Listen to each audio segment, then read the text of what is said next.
our next call, we have Sherlyn. She's having me go in and replace the kitchen sink and faucet. It'll be a good project. It'll be fun. How you doing? So we're pulling this guy out, putting a new one in with the pull-down faucet.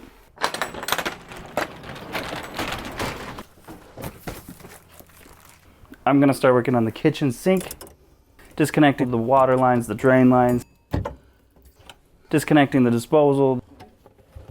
That's how you drop a disposal. And getting the actual sink out.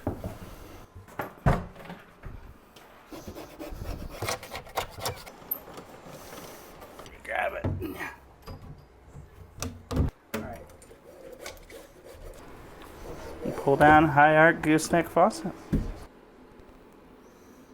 Put in the hot supply, cold supply. So, they grab the edge of the countertop, and then you tighten it down and it pulls.